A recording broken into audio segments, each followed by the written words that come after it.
Hi, I'm Liz Mavick, and here's a look at what's had people talking, commenting and sharing around the world this week. Where you look at why hate crime may be on the rise in the US in response to the anti-hate crime uprising. A strange, sad example of the toxic world of online gaming. The anti-vax movement continues to grow over fears of the coming COVID vaccine. Side note, it's kind of about profits. And Robin takes a look at what's buzzing in the sports world, including one of the most entertaining skills in football called the nutmeg.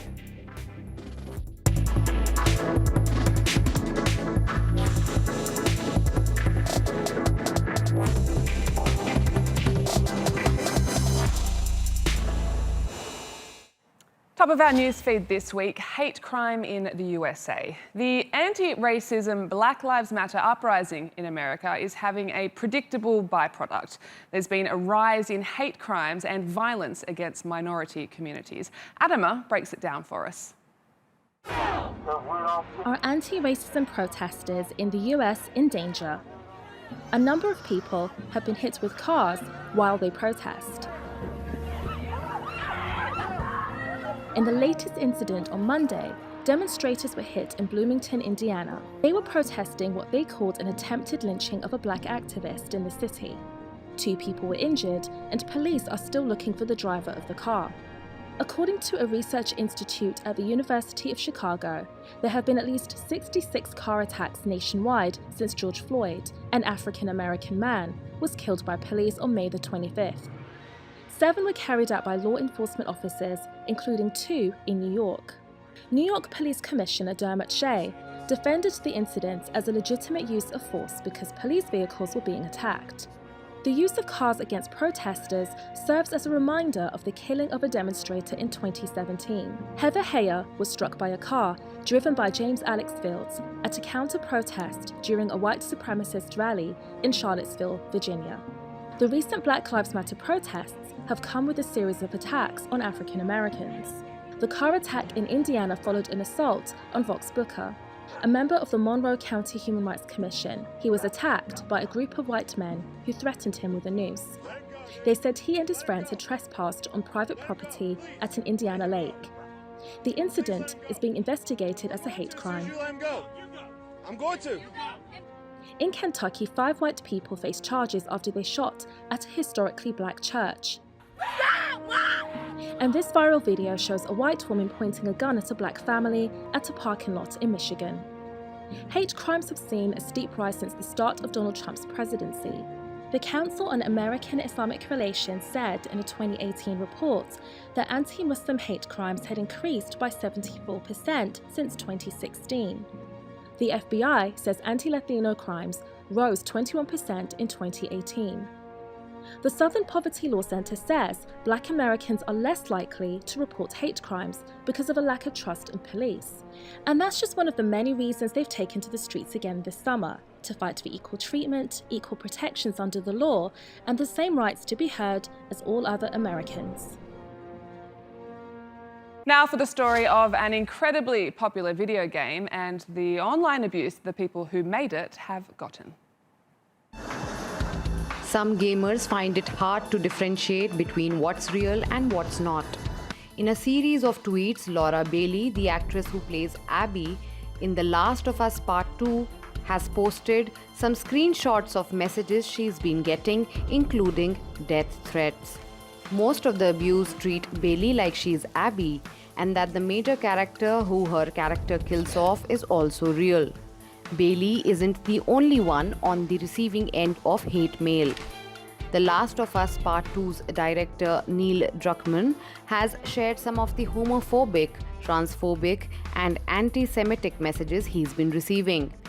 Naughty Dog, the studio behind the game, wants it to stop, saying it takes online harassment very seriously. The Last of Us Part 2 is the fastest-selling PlayStation 4 exclusive to date. A record 4 million copies were snapped up in the first 3 days after it was released in June. A vast majority of players have tweeted support for Bailey, who has also voiced popular characters like Black Widow, Catwoman, and Mary Jane in Spider-Man. It's perhaps best summed up by this tweet from the head of PlayStation Worldwide. But online bullies seem detached from reason and reality.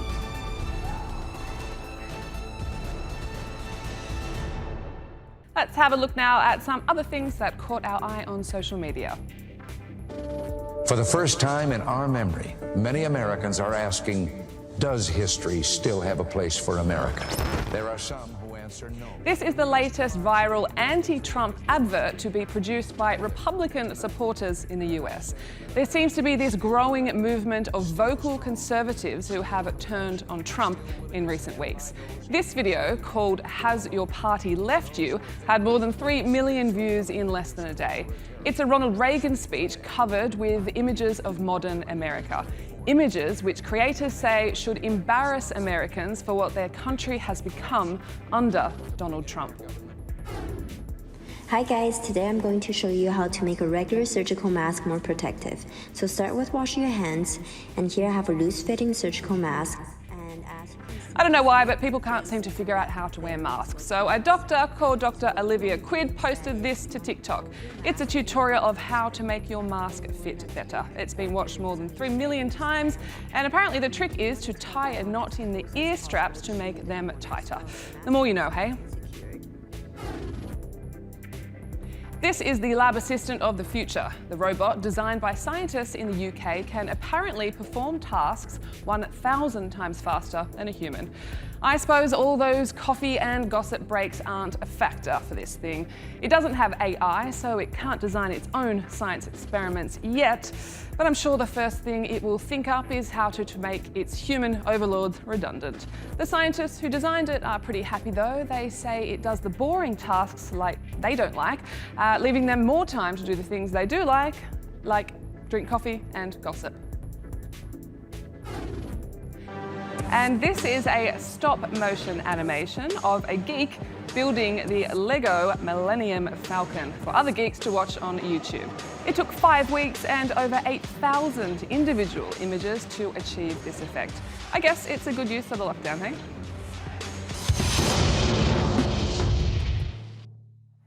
The world is warming beyond the point it can sustain the billions of humans who already live on it. And that's despite the bleak future being very clear and understood by the people in power. Not nearly enough is being done by this current generation of leadership to stop it.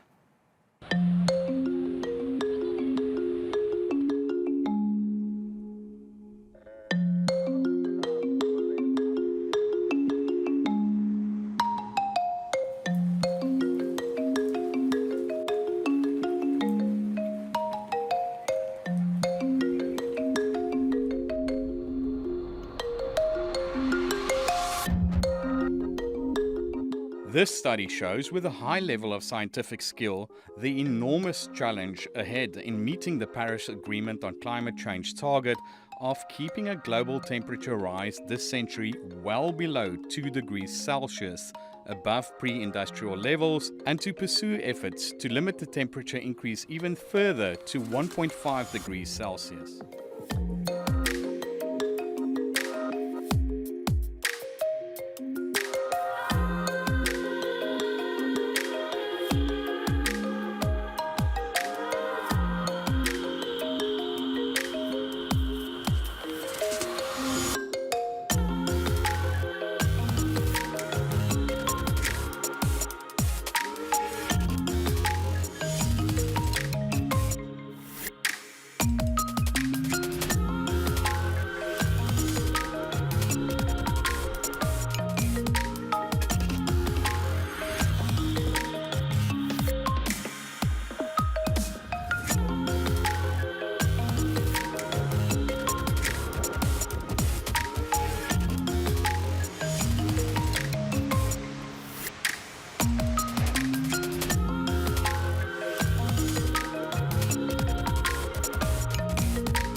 Major changes to the way laws governing expatriates in Kuwait could result in hundreds of thousands of Indians being deported in the coming months. Take a look.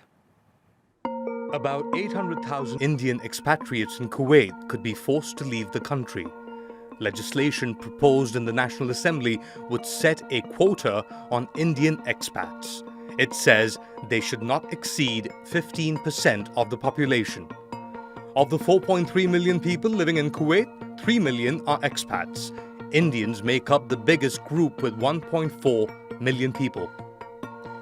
Kuwait's Prime Minister Sabah Al-Khalid Al-Sabah wants the number of expats to go down from 70% of the population to 30%. It's not just Kuwait. Other oil-rich Gulf states like Saudi Arabia, Oman, Qatar and Bahrain are looking at introducing similar laws. At the moment, Gulf economies are dependent on workers from South Asia, mostly India. Indians in Kuwait send home close to $4.8 billion in remittances per year. But with Gulf states looking to reform their economies, India stands to lose much of its $24 billion in remittances per year. This would put Indian states such as Kerala under even greater pressure that accounts for most of India's expats in the Gulf. India is struggling through a health and economic crisis at the moment. It's reported the third highest number of COVID-19 infections in the world. And these moves in the Gulf will only do more damage to its economy. Anti-vaxx social media pages and groups supporting dangerous pseudoscience are increasing by the minute. And now a new report has revealed the huge profit being made by the tech firms who host the lies and misinformation on their platforms. The COVID-19 pandemic has helped bring conspiracy theories around vaccinations to new audiences. The anti-vaccination movement was listed in the World Health Organization's top 10 health concerns, and it's found renewed impetus and new followers as the world waits for a working vaccine for the new coronavirus. Anti-vaxxers have become adept at using social media to spread their messages. Research from the Centre for Countering Digital Hate has found that there's been an increase in anti-vax content in the first half of 2020. The CCDH also found that anti-vaxxers are changing their tactics to get around any attempted clampdowns by social media companies.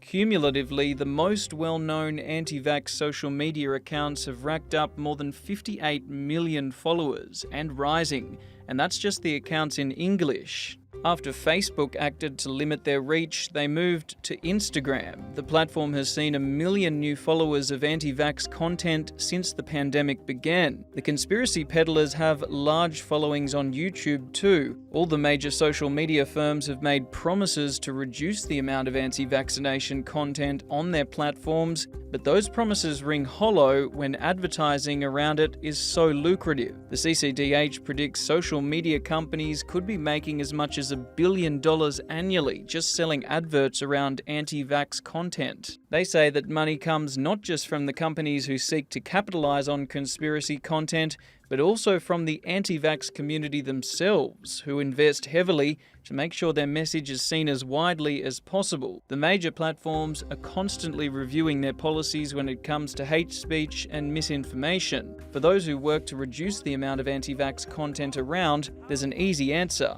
Ban and block anything that questions the efficacy of vaccinations. But with $1 billion at stake, will the profit motive outweigh the moral one?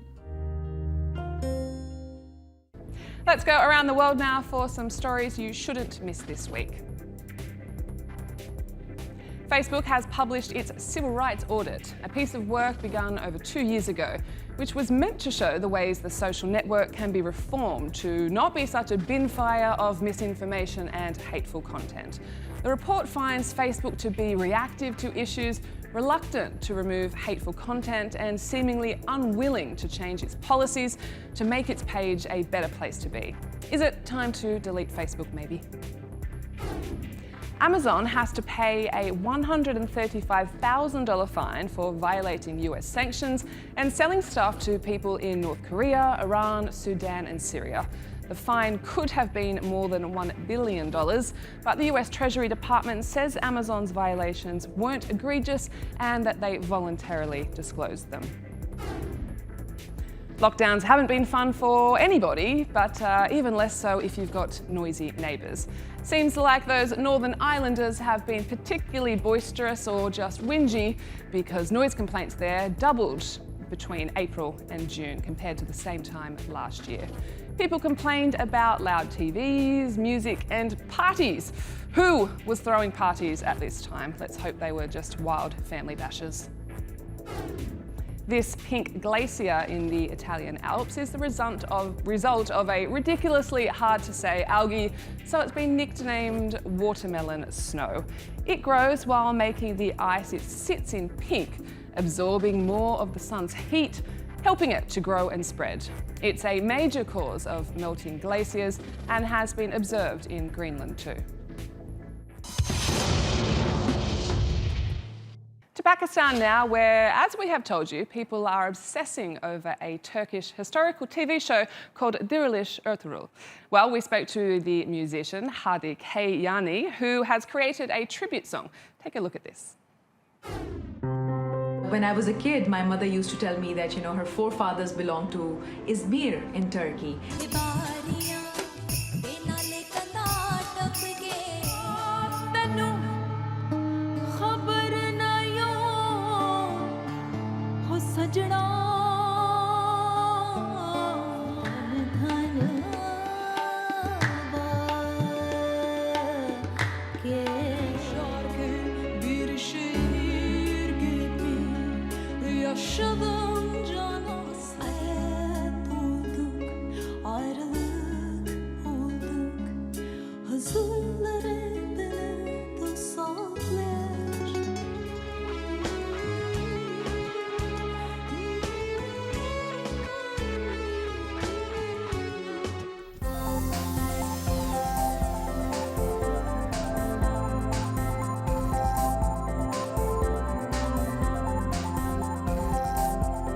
Of course, I'm a big fan of Ertuğrul, and in this pandemic, I finished 5 seasons of Ertuğrul, and it was so visually strong. It was very well written.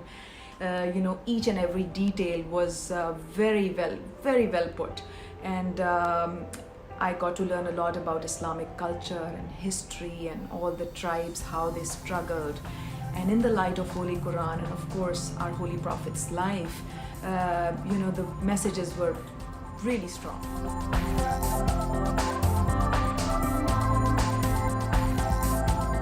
My biggest inspiration is Turkey itself, its people, language, culture, and the bond between Pakistan and Turkey. When I was a kid, my mother used to tell me that, her forefathers belonged to Izmir in Turkey. So I always was fascinated by this idea, and I got a chance to visit Turkey when I was a kid and represented Pakistan on the International Children Festival there. And I got to spend time with the Turkish family there. It was a Güner family in Ankara.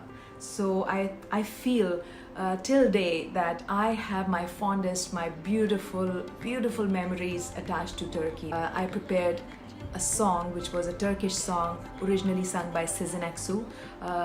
Then I started listening to her songs, her beautiful strong vocals. So I think that was the biggest inspiration. The response of Ertuğrul is just incredible because it's a different genre, and most of the dramas and the movies here, they revolve around the love stories and the domestic issues mostly, and they don't revolve around the history or heroes' lives and all that, so through which we can all learn. So Ertuğrul Ghazi is something which is out of the box, and people are just loving it because they are learning a lot out of that. Thanks to Patari for putting my song on their app and for their great support. My song has actually crossed 1 million on Facebook, and also on the YouTube channel. It's really getting a good response. I'm really happy and excited and praying that this pandemic is over, and then after it is over, everything is going to be great and normal, and we can exchange music together, and we can visit each other's countries. And just want to say that I love you all and stay blessed. Time now for our weekly look at the stories that didn't make the sports headlines, but we thought should have. Here's Robin.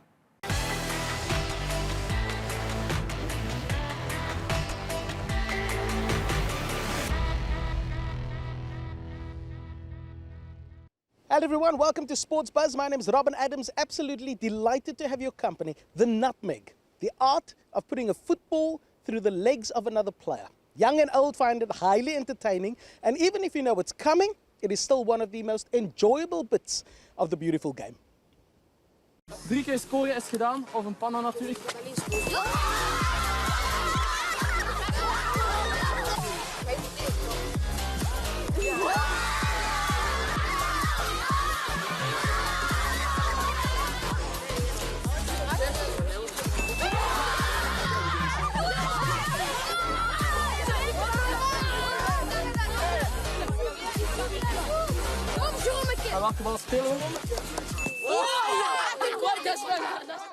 Sunday football, the league for amateurs who fancy themselves professionals in their own lunchtime. And every so often the players wish that no one was filming the action.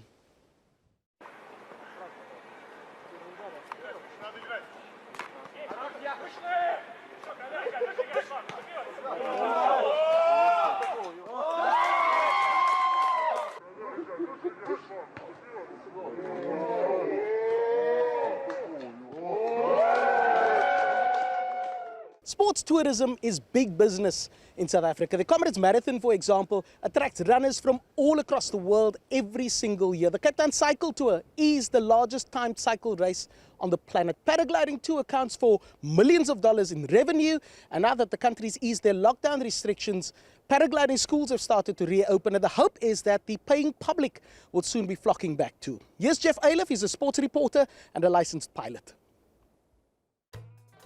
International pilots, experienced pilots, make a pilgrimage here, some every year, annually. They come out here in groups of 20, 30, 40 pilots, and they spend their holidays, their summer holidays or their European winter.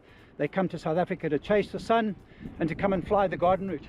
And today I'm at Brenton-on-Sea. We're in lockdown, and paragliding is a big source of income internationally.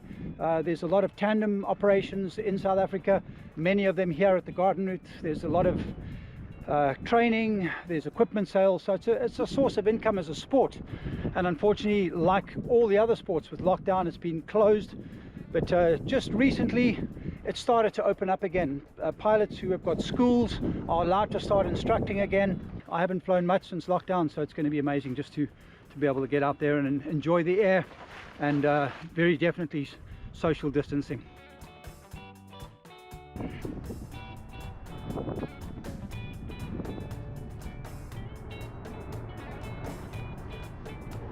So effectively, Robert, I'm now flying down the ridge looking for thermals that are triggering off this little dry riverbed at the bottom, or what looks like a dry riverbed. And as you can see, I'm starting to gain height. I'm hunting around these pine trees for a thermal just to get me enough height to go back and land. And I should start to get something round about here where I found the last one, and here it is. So I'm going to fly back in, set up behind the ridge, and come in and do a top landing. And I've got plenty of height now.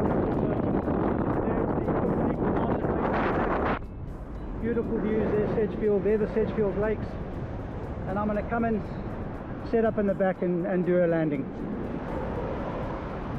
You'll see my shadow. I don't want to get too far back.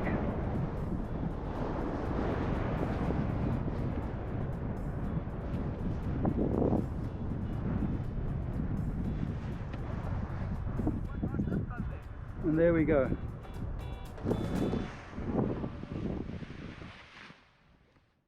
And here are some other clips floating about on social media that we found quite entertaining.